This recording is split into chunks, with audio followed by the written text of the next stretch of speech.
buen día. Hoy vamos a revisar el tema el último tema del objeto de estudio 5, que es lipoproteínas plasmáticas.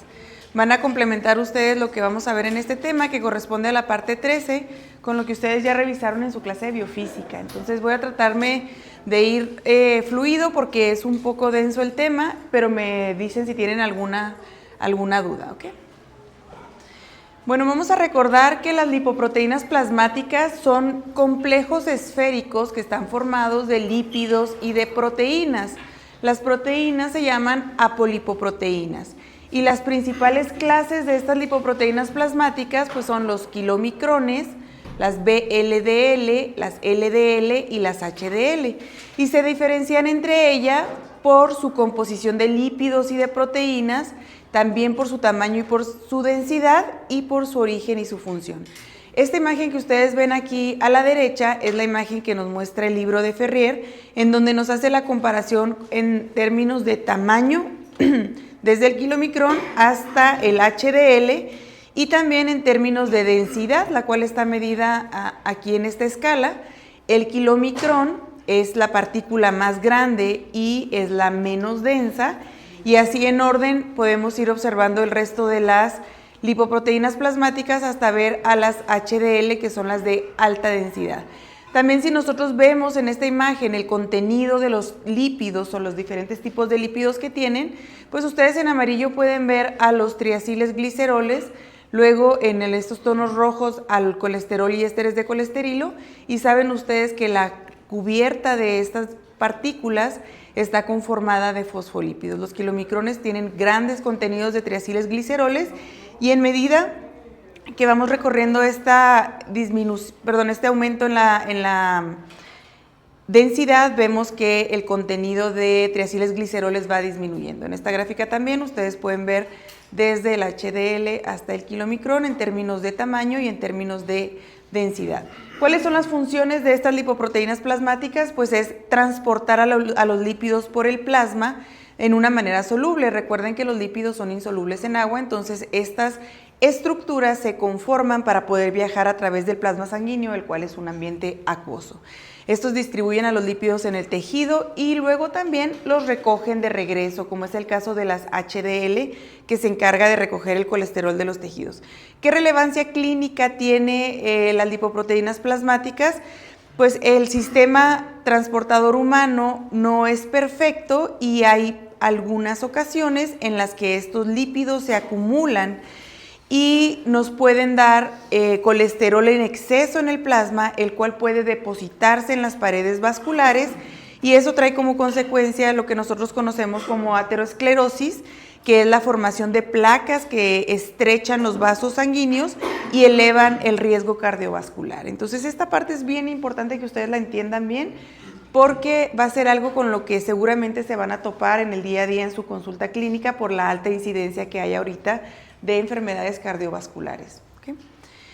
Vamos a ver cómo están compuestas. Cada lipoproteína tiene una estructura esférica, como ustedes la pueden ver aquí, en donde el núcleo, esto que está aquí al centro, es un núcleo que es insoluble en agua o hidrofóbico y está formado por triaciles gliceroles y ésteres de colesterilo.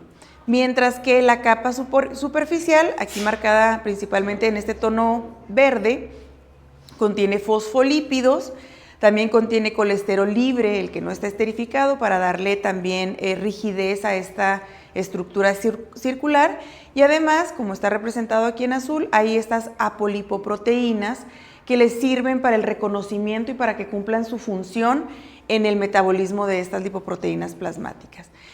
Esta estructura o esta forma y el hecho de aprovechar las cabezas polares de los fosfolípidos hacen que se puedan transportar y que sean solubles en el plasma.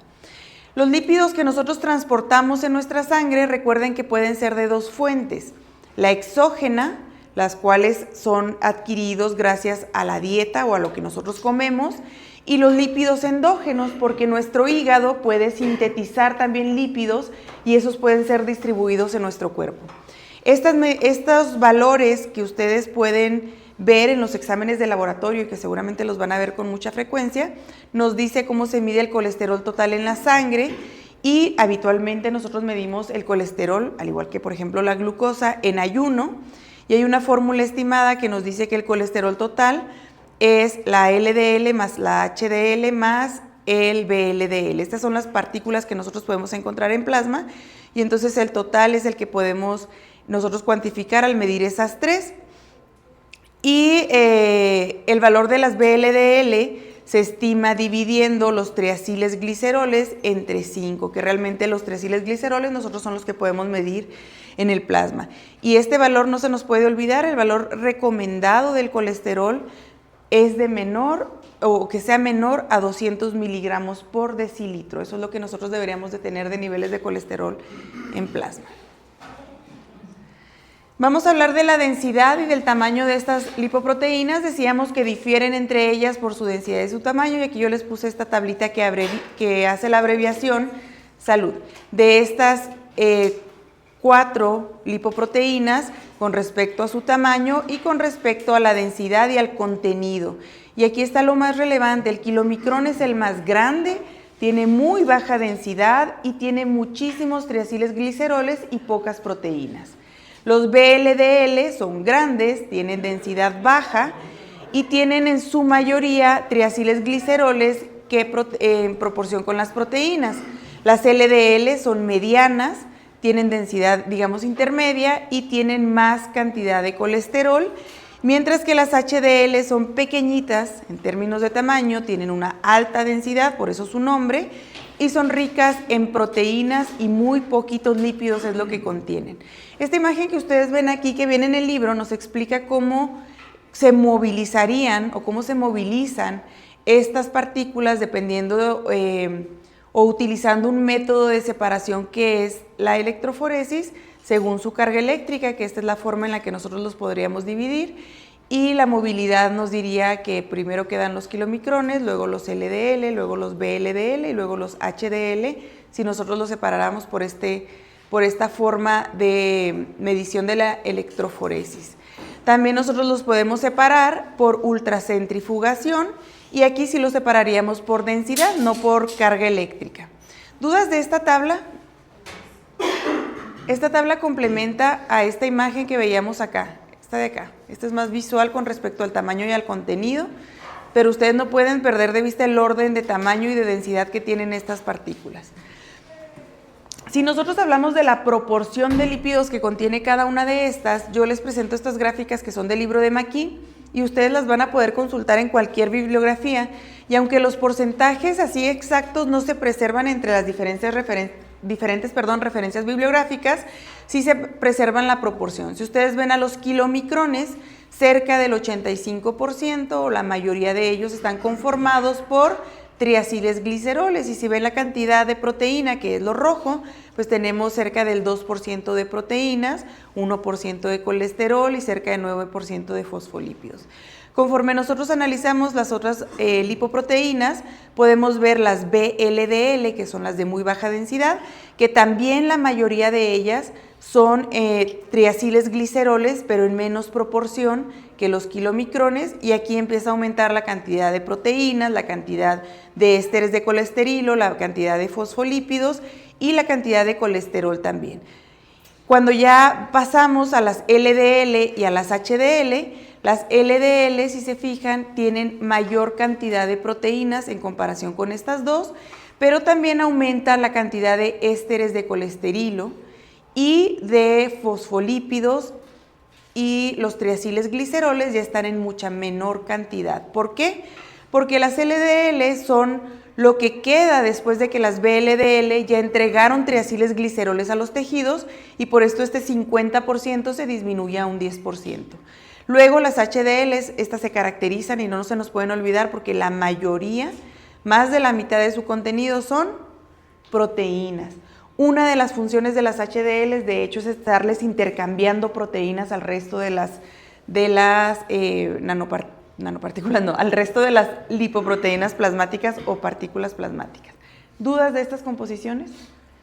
No se vayan a confundir cuando ustedes revisen las diferentes bibliografías, porque no van a ser exactamente igual los números, pero las proporciones sí se mantienen. Entonces, obviamente en su examen nadie les va a ir a preguntar el número exacto, porque son diferentes entre las bibliografías, pero sí es importante que ustedes puedan diferenciar en términos generales qué compone a cada una de estas 4 lipoproteínas. Ahora vamos a hablar de las apolipoproteínas y cuáles son sus funciones claves. Estas son las proteínas que están asociadas a las lipoproteínas plasmáticas y las funciones principales son reconocimientos por receptores de superficie celular, y cada una de esas apolipoproteínas que aquí están enlistadas en esta tablita es reconocida por un receptor específico ya sea de tejido o de célula. También permiten la activación de enzimas en el metabolismo de los lípidos y también le ayudan a dar estructura a la partícula lipoproteica. Entonces, estas son las 3 principales funciones que se le reconocen a estas proteínas, y estas apolipoproteínas se clasifican por letras. Por eso ustedes encuentran a la ApoA, B, C, E, etc. Y cada una de estas letras tiene subtipos. Por ejemplo, la ApoC1, ApoC2, ApoC3. Y algunas apolipoproteínas pues son fijas estructuralmente, nunca se separan de la partícula, y hay otras que son intercambiables. Entonces, de hecho acá hay una nota importante para que ustedes también sepan que ahorita en términos de bioquímica no conocemos todo lo que ocurre, aún se desconocen algunas funciones específicas de varias apolipoproteínas, pero al menos en lo que vamos a revisar en la clase de cómo se metabolizan las lipoproteínas plasmáticas, y hay algunas a las que les hemos dado la función y hemos reconocido su función. Aquí esta tabla yo se las dejo para que ustedes la revisen. Ahorita vamos a ver con mucho más detalle la ApoB48, que es la del kilomicrón, la ApoB100, que es de la VLDL, LDL y IDL, la ApoC2, que es muy importante también para ser reconocida por la lipoproteína lipasa, y la ApoE, que también le sirve para retornar hacia el hígado y reutilizarse los componentes lipídicos después del circuito que recorren estas lipoproteínas plasmáticas. ¿Dudas de estas? ¿Ya las conocían? Muy bien. Vamos a empezar entonces con la primera, que es el metabolismo de los kilomicrones. Los kilomicrones se ensamblan en las células de la mucosa intestinal. Nosotros revisamos anteriormente un tema que se llama digestión de lípidos de la dieta, y veíamos que nosotros digeríamos los lípidos, los absorbíamos y los reensamblábamos en forma de kilomicrón. Entonces eso ocurre en la mucosa intestinal y están formados de triacilgliceroles, colesterol, algunas vitaminas liposolubles y ésteres de colesterilo. Estos provienen todos de los alimentos y se transportan hacia los tejidos periféricos. Aquí nos dice que cerca del 90% del contenido del kilomicrón pues son triacilgliceroles, ¿ok? Y pues aquí están los otros componentes del kilomicrón. La ApoB48 es la lipoproteína, la apolipoproteína exclusiva de los kilomicrones. Y estas se produce o se ensambla en el intestino delgado, se sintetiza en el retículo endoplásmico rugoso, y durante su tránsito por el retículo endoplásmico y aparato de Golgi, la ApoB48 se glucosila como parte del ensamblaje de estos kilomicrones, y esta ApoB48 se llama así porque es el 48% de la secuencia de la que se llama ApoB100, ¿ok? Es el mismo gen, el de la ApoB100, que el de la ApoB48, pero en el intestino se expresa solo el 48%, por eso nosotros la identificamos como ApoB48. ¿Qué es lo que dice acá? Es el mismo gen que codifica para la ApoB100, que la ApoB100, acuérdense que está presente en la VLDL, IDL, LDL, y pues esta es la diferencia, nada más el nivel de expresión de una y de otra. Esta ApoB100 se expresa de manera completa en el hígado, que es en donde se sintetizan las VLDL. Entonces, mensajes claves de aquí: kilomicrón, su mayoría son triacilgliceroles, es quien transporta los lípidos exógenos, y su apolipoproteína es la B48. Ahora voy a utilizar esta imagen para hacer el recorrido que hace el kilomicrón a lo largo de su metabolismo. Ustedes saben que todo inicia en el intestino delgado, lo acabamos de decir, y el objetivo del kilomicrón es distribuir los lípidos, sobre todo los triacilgliceroles, en los tejidos periféricos y finalmente a lo que nosotros le llamamos remanente del kilomicrón, regresa al hígado para poder reutilizar los componentes ya sea de fosfolípidos, de colesterol, en otras nuevas estructuras a nivel del hígado. Entonces, el metabolismo del kilomicrón comienza en el intestino delgado y termina en el hígado. Y nos vamos a ir poco a poco, les voy a hacer que aparezcan algunas imágenes para revisar los puntos claves de cada uno de estos metabolismos.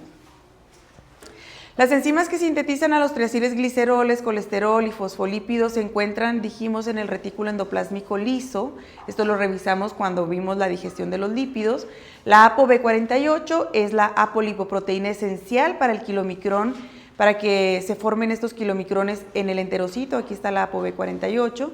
Y luego la proteína microsómica de transferencias de triacilglicéridos es una proteína también que es clave para la función de cargar los lípidos sobre la ApoB48, y este proceso ocurre dentro del retículo endoplásmico antes de pasar al aparato de Golgi.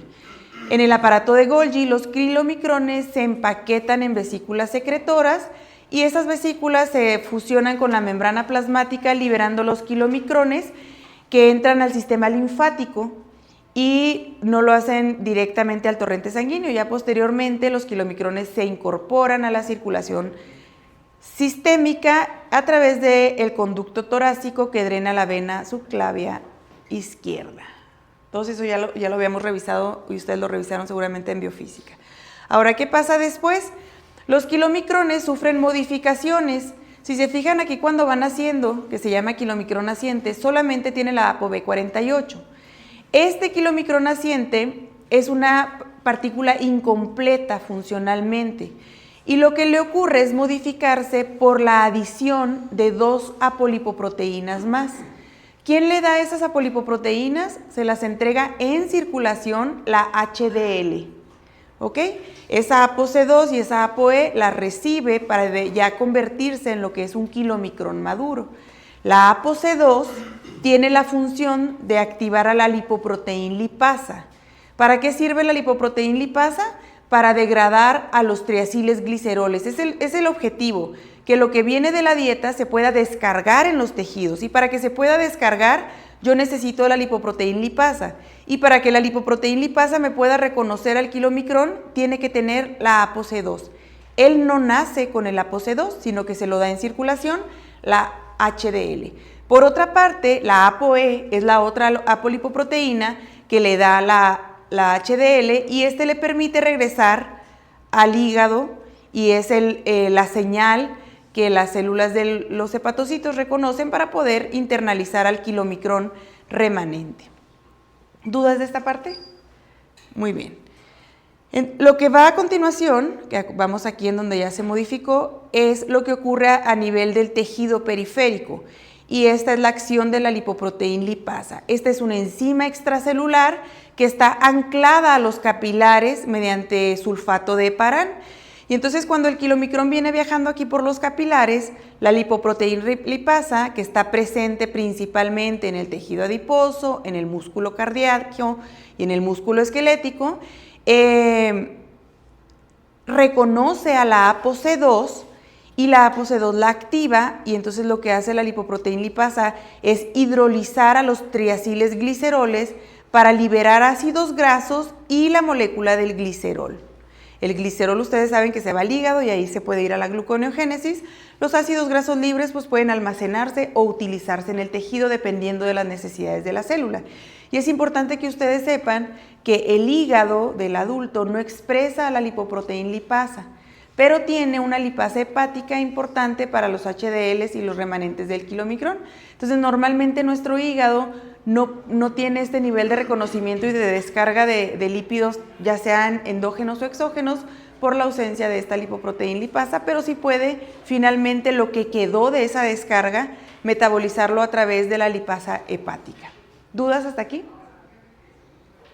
Conste. No se crean. También dentro de la parte de esta degradación nada más hay que recordar el destino de los productos. Pues los productos son ácidos grasos libres, los cuales se pueden almacenar en el tejido adiposo, se pueden utilizar como energía en el músculo y también si no se captan rápido pueden viajar a otros tejidos unidos a la albúmina. En el caso del glicerol, ese sí regresa al hígado para poder hacer gluconeogénesis o para resintetizar lípidos nuevos en el hígado. ¿Cuál es la importancia clínica de esta lipoproteína lipasa o de esta parte del metabolismo? Nos dice que hay deficiencias o hay personas que tienen deficiencias de la lipoproteína lipasa o de la ApoC2 y causa hiperlipoproteinemia tipo 1, que es una condición clínica en donde nosotros pues, no podemos descargar los triaciles gliceroles en los tejidos y pues entonces nuestro plasma va a tener muchas cantidades de kilomicrones. Estos pueden superar hasta 1000 miligramos por decilitro, incluso en ayuno, y eso también, por supuesto, que da riesgo para desarrollar otras complicaciones, en este caso, la pancreatitis aguda. No se duerman. Yo sé que ya andamos bien cansados, pero ya nos falta muy poquito. ¿Cómo se regula la actividad de la lipoproteína lipasa? Pues esto se hace a nivel nutricional y también a nivel hormonal. Después de comer, acuérdense que nuestros niveles de insulina suben. Eso hace que se aumente la síntesis de la lipoproteína lipasa en el tejido adiposo y que se disminuya en el músculo. Y esto favorece al almacenamiento del triacilglicerol en el adipocito. Mientras tanto, en el ayuno, cuando no hay niveles altos de insulina, se aumenta la síntesis de lipoproteína lipasa en el músculo y se disminuye en el tejido adiposo y esto favorece a que los ácidos grasos se utilicen como fuente de energía muscular. Entonces, gracias al nivel de expresión que tenga la LPL, ya sea en el tejido adiposo o en el músculo, la célula va a poder, bueno, no más bien, la circulación de estos kilomicrones se va a poder dirigir a que se almacenen o a que se utilicen como fuente de energía. Y aquí nada más un dato clave de esto es que el miocardio tiene la concentración más alta de lipoproteína lipasa, lo cual quiere decir que es muy dependiente de utilizar lípidos como fuente de energía, ¿okay? De utilizar pues los ácidos grasos que vengan del kilomicrón o que también puedan venir de las VLDL como fuente de energía. Finalmente, cuando ya se descarga los triaciles gliceroles en los tejidos, ocurre que se degrada más del 90% de estos triaciles gliceroles en el kilomicrón y esto provoca pues, que disminuya su tamaño, que aumente su densidad y además regresa la ApoC a la HDL. Si se fijan, aquí está este regreso.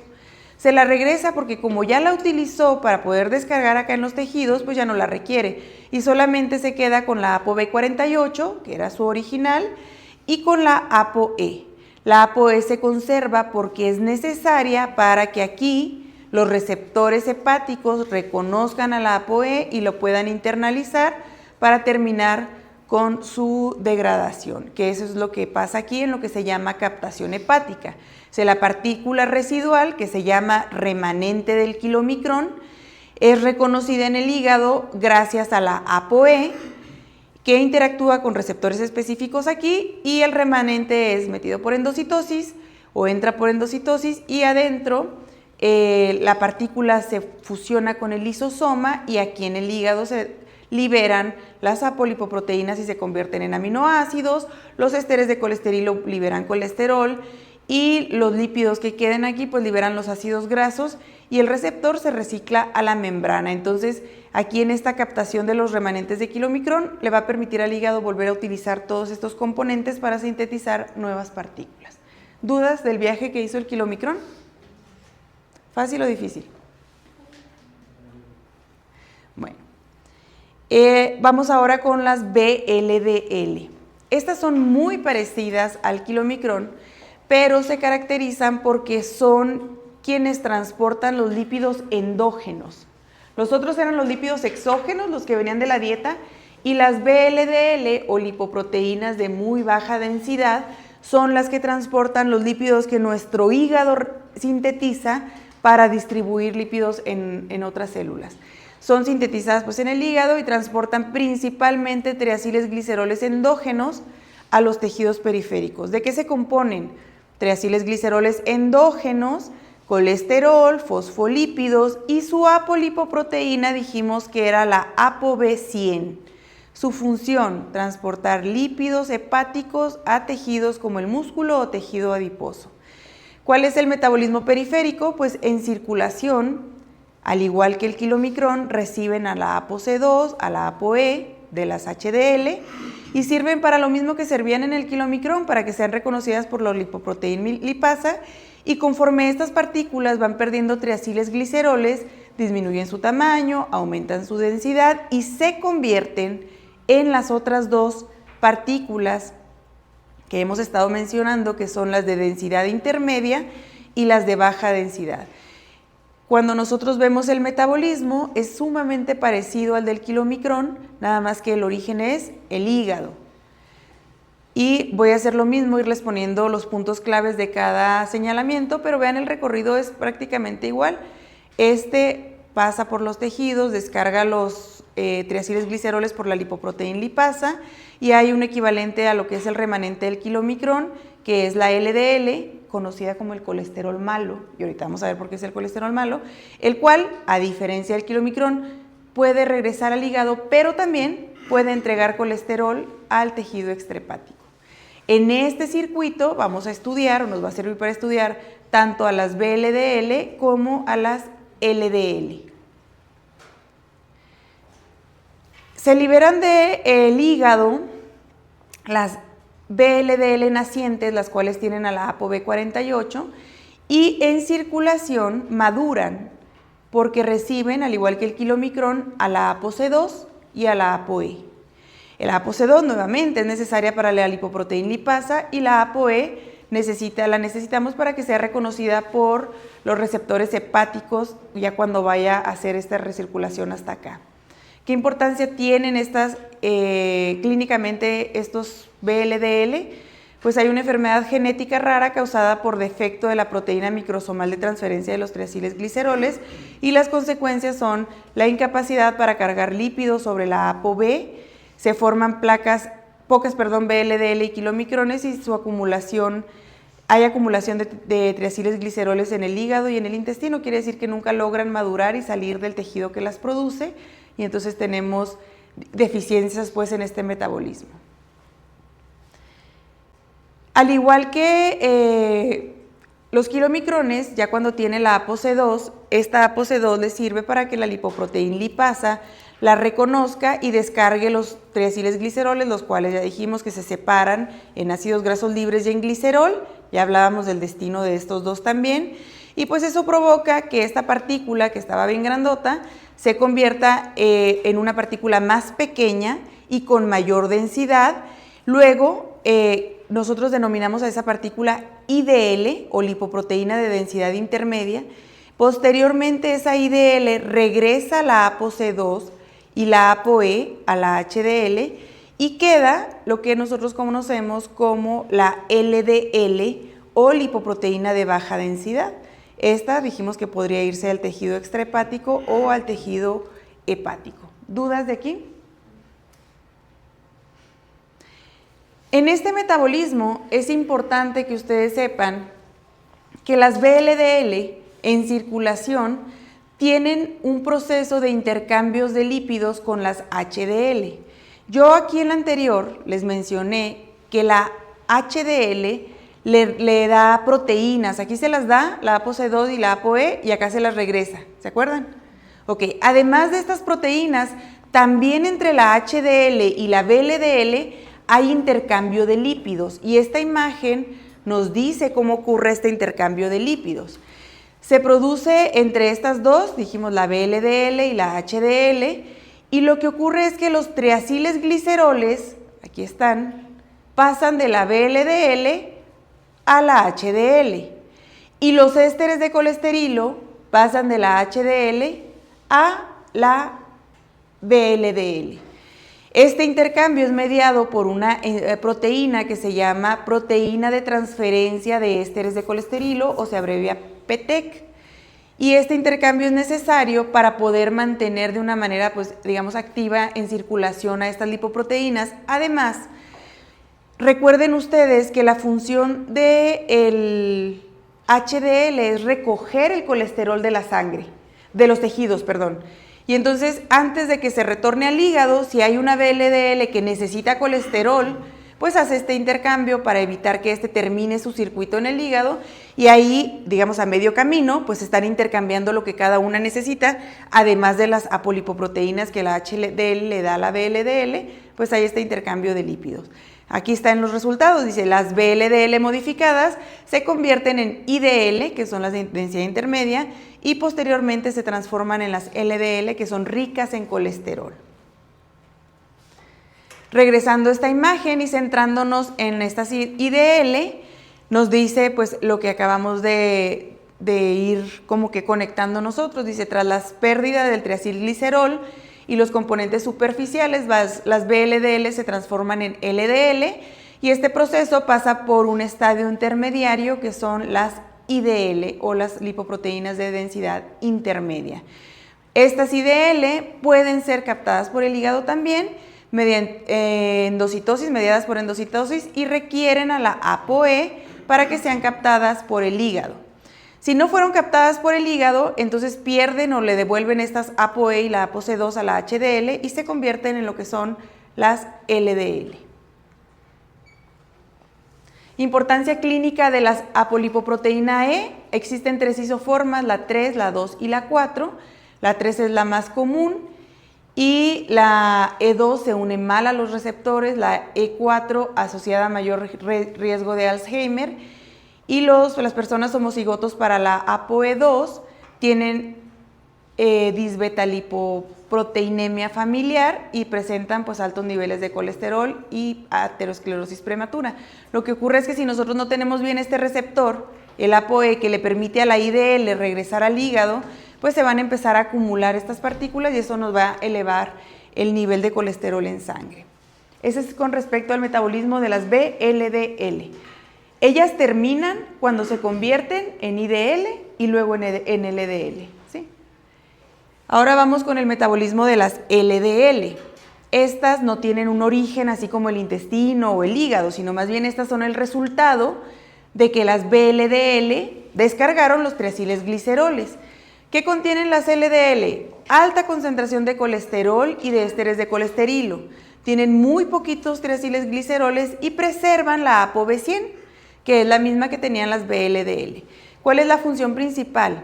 Ellas transportan el colesterol a los tejidos periféricos y al hígado, en un proceso que se llama recaptación de colesterol. La captación celular está mediada por endocitosis a través de receptores y en esta las LDL se unen a receptores de las membranas específicos, los cuales también reconocen a B100, pero también pueden reconocer a la ApoE, por eso también son llamados receptores B100 ApoE. Y los mecanismos son similares a los utilizados al remanente de kilomicrón. Y el IDL pues también puede ir a reabsorberse en el hígado para poder reutilizar esos lípidos que quedaban ahí. Con eso me estoy refiriendo a esta parte. Las LDL se originan después de que las VLDL descargaron los lípidos. Y aquí está. Y pueden irse a tejido extrahepático o pueden irse hacia el hígado. Si se fijan, aquí nos dice la LDL se une a receptores específicos en tejidos extrahepáticos y en el hígado y se endocitan. Recuerden entonces que la LDL es la que está llevando colesterol a los tejidos. Y ustedes dicen, ¿para qué lleva colesterol a los tejidos? Pues acuérdense que todos los tejidos requieren colesterol para sintetizar sus membranas o si requieren hacer hormonas o derivados del colesterol, pues también lo hacen a través de estos mecanismos. Muy bien.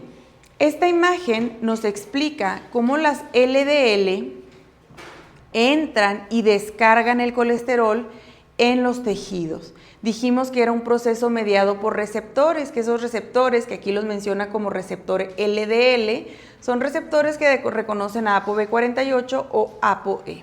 Nos vamos a ir yendo o siguiendo los pasos, que aquí se los puse muy simplificados, para entender cómo la célula mete a las LDL y descarga el colesterol en ellas. ¿No? Ustedes yo creo que ya saben que las LDL son las llamadas colesterol malo, ¿sí? ¿Por qué? Porque si no descarga aquí el colesterol, estas se empiezan a acumular en el plasma, luego se oxidan y luego ya viene todo el proceso de la formación del ateroma. Muy bien, ¿cuál es el paso número 1? Que va a coincidir, yo me imagino que con estos puntos que vienen acá, porque esta es información sintetizada de su libro. Los receptores de LDL, que son glucoproteínas con carga negativa y están ubicadas en depresiones de la membrana celular, aquí están representados por estos triangulitos verdes. Estas cavidades están revestidas internamente por clatrina, que da estabilidad a esa estructura. Reconocen y se unen a las LDL, aquí está la cubierta de clatrina, en blanco marcada en esta imagen, y entonces en el paso 2 hacen lo que se llama la endocitosis de esta lipoproteína plasmática, que aquí adentro nos menciona que viene cargada de colesterol, porque su función es entregar el colesterol en estas células. Dice, el complejo LDL receptor es internalizado por endocitosis, aquí está. Nos dice que deficiencias de receptores funcionales causan hipercolesterolemia familiar. Si no me sirven estos receptores, estas se empiezan a acumular en sangre, se elevan y me incrementan el riesgo cardiovascular. En un paso número 3, hay un proceso de fusión y formación de endosomas. Estas vesículas recubiertas de clatrina se fusionan y forman a los llamados endosomas. Luego, en el paso número 4, está la separación de los LDLs de su receptor. Miren aquí como ya están separaditos estos de acá y estos de acá. Hay una bomba de protones de la ATPasa que acidifica el endosoma, le baja el pH y separa el LDL de su receptor. El receptor migra a un extremo, acá está, mientras que la LDL queda libre en el interior. Esta estructura, que se llama curl, o que se abrevia curl, pues posteriormente tendrá este procesamiento en el lisosoma para degradar sus componentes. Mientras tanto, el receptor se recicla y puede volver a salir a la superficie para estar en disponibilidad de recibir nuevas partículas de LDL. En tanto, las LDL pasan al lisosoma, en donde acuérdense que la función del lisosoma es pues degradar todo lo que venga ahí adentro. Y el resultado de esta degradación pues nos da colesterol libre, ácidos grasos, aquí está el colesterol libre, aquí está dibujadito, ácidos grasos, aminoácidos, fosfolípidos, y todos estos pueden ser reutilizados por la célula, todos estos de acá. Obviamente ahorita nos vamos a centrar en el colesterol porque pues estamos viendo lo referente al colesterol, pero todo lo que se deshizo en el lisosoma se puede reutilizar. ¿Cómo se regula esta parte en donde ya descargamos el colesterol? Y eso nos va a hacer referencia a todos estos, esta parte de la imagen que viene acá, desde aquí hasta acá, y nos va a hacer recordar cómo se regulaba el metabolismo del colesterol. Nos dice que puede haber pues diferentes mecanismos para poder regular que no entre más del colesterol del que la célula necesita. Primero, puede haber inhibición de la síntesis de novo. Y aquí hay que recordar que cuando la célula detecta altos niveles de colesterol, va a inhibir la expresión del gen de la HMG coenzima reductasa, que es la enzima clave en la síntesis del colesterol, y también recuérdense que la HMG coenzima reductasa podía acelerar su degradación por medio del marcaje con ubiquitina y dirigiéndose al protosoma. El resultado pues es una menor producción de colesterol en la célula. Entonces fíjense aquí cómo están los niveles de colesterol y nos dice que cuando tenemos altos niveles de colesterol, aquí está exceso de colesterol, vamos a tener una inhibición de la HMG coenzima reductasa. Aquí la síntesis del colesterol se ve bloqueado porque estamos bloqueando esta enzima, ya sea a nivel genético o ya sea por automarcaje y degradación en el proteosoma. Además, el colesterol que está aquí, además de regularse, sí tiene una posibilidad de que cuando no se requiere de manera inmediata, se puede almacenar, que esa es la parte que vemos aquí. El colesterol se esterifica con ácidos grasos y una pequeña parte o una cantidad limitada puede estar guardada en forma de ésteres de colesterilo. ¿Quién hace esta esterificación? Pues la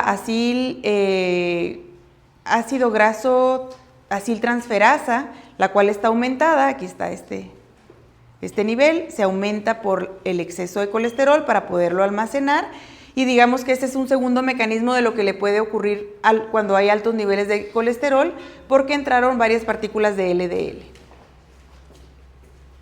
Ok, aquí nada más voy a mencionar esta otra parte. Cuando tenemos un exceso de colesterol, también se ve afectada la síntesis de los receptores. Así como se vio afectada la síntesis del colesterol, también, de la enzima, también se ve afectada a nivel genético la síntesis de los receptores, y lo que ocurre es que hay un bloqueo aquí, ya no se produce el RNA mensajero, ya no se produce la proteína y ya no se exocita la proteína hacia la membrana plasmática, y pues no voy a tener expresión de receptores. Entonces estos son los mecanismos por los cuales se regula este nivel de colesterol. Quiere decir que en una persona que no tenga problemas de salud, cuando ya su célula se llena de colesterol, voy a dejar de excretar los receptores y voy a dejar de producir el colesterol de nuevo para no excedernos en los niveles de colesterol. Cuando eso pasa, hay que considerar que si nuestros niveles de colesterol en sangre son grandes, estas partículas de LDL pueden ser reconocidas por macrófagos por unos receptores que no son específicos, por unos receptores que se llaman receptores barredores. Y esos son los que se vinculan directamente al problema de aterosclerosis. Aquí les puse conceptos claves de estos receptores y ahorita les voy a mostrar la imagen. ¿Qué son los receptores barredores? Se encuentran en los macrófagos, se llaman receptores barredores de clase A, o se abrevian RBA, y son inespecíficos. Quiere decir que reconocen varios tipos de moléculas alteradas. ¿Qué diferencia hay con los receptores normales de las LDL? Estos receptores, y que de hecho aquí está el problema, no se regulan. Estos receptores no se regulan por niveles de colesterol intracelular. Quiere decir que el macrófago no tiene regulación para que el colesterol entre ahí. Y siguen captando LDL, pero estas LDL son partículas que están oxidadas en el plasma. Incluso si hay exceso de colesterol, el macrófago sigue metiendo y metiendo y metiendo porque no tiene regulación para hacerlo. ¿Qué ocurre dentro del macrófago? Se acumulan los ésteres de colesterilo en grandes cantidades y eso hace que el macrófago se convierta en lo que ustedes conocen como célula espumosa. ¿Por qué son importantes? Porque las células espumosas se acumulan en la pared de los vasos y contribuyen a la formación de las placas de ateromas. Y aquí está la imagen. Esta imagen me encanta, ¿eh? Miren, esto está representando el interior pues, de una arteria. Aquí está la luz de la arteria. Este recuadro rojo está amplificando lo que está ocurriendo con el macrófago que está aquí adentro. Ustedes deben de recordar pues, que los macrófagos vienen de los monocitos, cuando salen ya aquí de la matriz, la matriz extracelular o de la matriz extracelular, se forman los macrófagos. Entonces dijimos que esos macrófagos tienen unos receptores que se llaman receptores barredores. ¿Qué reconocen esos receptores que son inespecíficos? Reconocen a las partículas de LDL oxidadas. ¿Por qué se oxidan las partículas de LDL? Por especies reactivas del oxígeno. Entonces, el superóxido, el óxido nítrico, el peróxido de hidrógeno y otros oxidantes, pues andan las partículas elevadas, las normales, las oxidan y son reconocidas estas partículas que ya están oxidadas por esos receptores que no son específicos y que pueden meter cantidades ilimitadas de colesterol hacia adentro del macrófago. ¿Cuál es la consecuencia? Pues los macrófagos consumen de manera acelerada estas lipoproteínas oxidadas y se convierten potencialmente en una célula espumosa, que están representadas aquí por estas que están llenas de partículas oxidadas de lipoproteínas plasmáticas. El problema con estas es que estos macrófagos tienen la capacidad de secretar citocinas que atraen el proceso inflamatorio. Y no solo el proceso inflamatorio, sino también la proliferación de las células que están aquí en la capa íntima de la arteria, y eso empieza a hacer que se haga una mezcla de células produciendo citocinas que están atrayendo a más células y que están haciendo que crezca y que se engrose la pared de la arteria, y es lo que nosotros conocemos como placa o ateroma. ¿Ok? ¿Cómo le harían ustedes para resolver este problema? Número 1, reducir los niveles del colesterol LDL, por eso este es el que se llama colesterol malo. Si yo lo tengo elevado, pues voy a tener más riesgo de que me pase esto. ¿Y cuál es la otra condicionante? ¿Qué mejorarían además? Porque ¿qué más se necesita además de estos LDL? Ajá, el nivel de oxidación que tengamos nosotros en nuestro cuerpo. Entonces, recuerden que todas estas partes o todas estas formas de oxidación que tenemos, pues se originan más bien por cuestiones medioambientales, empezando por la dieta, la exposición a la luz ultravioleta y un montón de cosas más, ¿verdad? Entonces, este es el mecanismo que tienen. Díganme si tienen alguna duda. ¿No? ¿Seguros? ¿Así se los enseñaron ya en biofísica? Muy bien. Yo tengo una pequeña duda, Sí. pero es en las IDL. Cuando las IDLs pueden estar captadas por el hígado y ya no hay LDL. Ajá, ya no habría LDL. O una parte podría regresarse aquí y otra parte podría regresarse acá. Se supone que en un sistema que está bien regulado, si no se requieren estas, no se sintetizan. Entonces podrían irse, bueno, no es que no se sinteticen, sino que pues sí, no se producen. Pero normalmente muchos tejidos, pues sí requieren colesterol. Muy bien, gracias. ¿Alguna otra pregunta? Ya casi acabamos. Las HDL, es que son muchas. ¿Cómo se forman? Estas sí se forman desde cero. Se forman en la sangre al unirse lípidos de la ApoA1, una apolipoproteína sintetizada por el hígado y el intestino. La ApoA1 representa aproximadamente el 70% de las apolipoproteínas de la HDL. Y recuerden que esta era la que tenía más proteínas, la HDL. Este es el llamado colesterol bueno y ahorita vamos a ver por qué. También pueden originarse directamente en el intestino o en el hígado. Salud. Y estas tienen una naturaleza heterogénea y un metabolismo que es diverso porque cumplen varias funciones. Se constituyen una familia heterogénea de partículas con un metabolismo complejo y, aunque no lo crean, aún no está completamente entendido, pero sí se reconocen estas funciones de las HDL. Proveen apolipoproteínas a las otras lipoproteínas plasmáticas. Absorben el colesterol no esterificado de los tejidos, esterifican ese colesterol y lo transportan al hígado en lo que se llama transporte inverso para descargar pues el exceso de colesterol de los tejidos. Por eso se llaman colesterol bueno. Yo digo que es como un camioncito de basura que va hacia todos los tejidos recogiendo lo que no sirve en forma de colesterol y se lo entrega al hígado pues para que el hígado lo reutilice. Porque el hígado, acuérdense que él produce sales biliares y es el que puede eliminar, digamos, el colesterol de nuestro organismo. Vamos a ver el primer punto en donde trabaja como reserva de apolipoproteínas y ya nada más les puse estas dos en chiquito para que ustedes se acuerden que era la HDL la que le entregaba la ApoC2 y la ApoE tanto al kilomicrón como a la VLDL. Entonces esa es la función que tiene con respecto a tener esa reserva de apolipoproteínas para que les sirva a las demás. Gracias a esa función, pues participa la HDL en la maduración del kilomicrón y de las VLDL al transferirles y recogerles esas apolipoproteínas cuando ya no las necesite. Este es el metabolismo de las HDL, dijimos que puede ser del intestino delgado o del hígado, y estas nacen como una HDL discoidal naciente. También se las voy a ir explicando así pasito por pasito, pero primero vamos a hacer el recorrido, porque este es más complejo que los demás. Aquí esta C es el colesterol libre que le sobra pues a los tejidos periféricos. Y lo que hace estas partículas es que lo van recogiendo, pues están chiquitas y conforme lo recogen pues se hacen más grandes. Pero cuando lo recogen no lo meten libre el colesterol, sino lo meten esterificado o pegado a un ácido graso. Ese ácido graso lo agarran de los fosfolípidos de las membranas, ¿ok? Entonces van esterificando el colesterol y lo van metiendo. Conforme más colesterol agarran, más grande es la partícula. De hecho, esta se llama HDL3, esta se llama HDL2. Y luego aquí nos recuerda este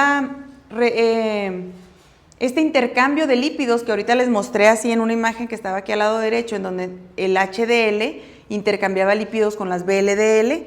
Cuando hace ese intercambio de lípidos por la PTEC, puede regresar a ser un HDL3 y luego si se recarga nuevamente de colesterol, una HDL2 y esta finalmente puede recircular al hígado o pues más bien puede ser endocitada al hígado para que aquí pues se degrade todo y se pueda eliminar el colesterol que recogió de los tejidos. Entonces vámonos rapidísimo paso por paso. Dice, los HDL nacientes tienen forma discoidal y tienen principalmente fosfolípidos del tipo fosfatidilcolina y tienen las apolipoproteínas A, C y E. Estas partículas captan colesterol no esterificado, es esta C de aquí, de los tejidos periféricos no hepáticos, y el colesterol captado es esterificado, por eso aquí dice CE, este es un éster de colesterilo, y transportado al hígado para su eliminación. Dice, las HDL son eficaces aceptores de colesterol debido a su alta concentración de fosfolípidos que ayuda a solubilizar el colesterol libre. ¿Cómo se esterifica el colesterol? Pues dice, una vez que la HDL capta el colesterol libre, este es esterificado por la lecitina colesterol aciltransferasa, que se abrevia LCAT. Y lo que hace, bueno, esta enzima es sintetizada y secretada por el hígado, se activa al unirse a la ApoA1, que está presente, aquí la pueden ver, en el HDL, y lo que hace es transferir un ácido graso del carbono 2 de la fosfatidilcolina al estero libre. Si ustedes ven esta FC, este es fosfatidilcolina. Lo que hizo fue transferirle un ácido graso al colesterol para que forme el éster de colesterilo. Y acuérdense que cuando a un fosfolípido le quito uno de los ácidos grasos, se convierte en un lisofosfolípido. Esta es la lisofosfatidilcolina. Esta se libera y se une a la albúmina plasmática para ser recirculada. Este mantiene el proceso mediante un gradiente de colesterol libre, lo que favorece su flujo continuo hacia la HDL. ¿Qué ocurre después? Progresivamente la HDL pasa a ser una HDL naciente de ser la naciente discoidal a la 3 y luego a la 2, que es muy rica en ésteres de colesterilo, es la que más tiene ésteres de colesterilo, y luego nos recuerda que la proteína de transferencia de ésteres de colesterilo hace este intercambio de lípidos entre las VLDL y las HDL.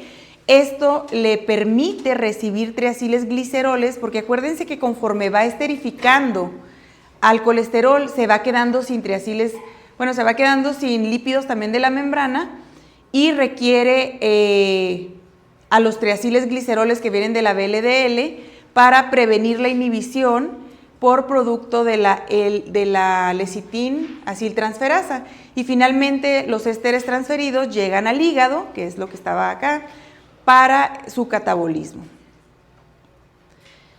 A lo que nosotros le llamamos transporte inverso del colesterol, que esa es la función clave de las HDL, es precisamente este mecanismo que tienen las HDLs para recoger el colesterol libre y para poderlo eliminar en la bilis una vez que llega al hígado. Acuérdense que en el hígado ese colesterol se convierte en ácidos biliares y esa es la única manera que tenemos nosotros de poder eliminar una pequeña cantidad de colesterol o de recircular nuestro colesterol. Esto ayuda a reducir el colesterol circulante y protege contra la aterosclerosis. Por eso se considera como el colesterol bueno a las HDL. El metabolismo se abrevia en estos pasos, salida del colesterol desde las células periféricas hacia la HDL, mediado por esta proteína, la ABCA1, luego se esterifica el colesterol por la lecitin transferasa, formando el HDL2, y luego esta HDL2 se une al hígado o a células esteroidogénicas, o sea, las que producen otros derivados del colesterol, y la captación de los ésteres de colesterilo es mediado por el receptor RBB1 y solo absorbe los ésteres de colesterol y no toda la partícula de HDL y se convierte entonces después a la HDL3, que es más pobre en lípidos, y aquí participa la lipasa hepática, que es la que degrada los triaciles gliceroles y los fosfolípidos. Y pues esto es más bien nada más como para puntualizar este recorrido que yo se los hice ahorita con palabras más simples, y esa es la última diapositiva.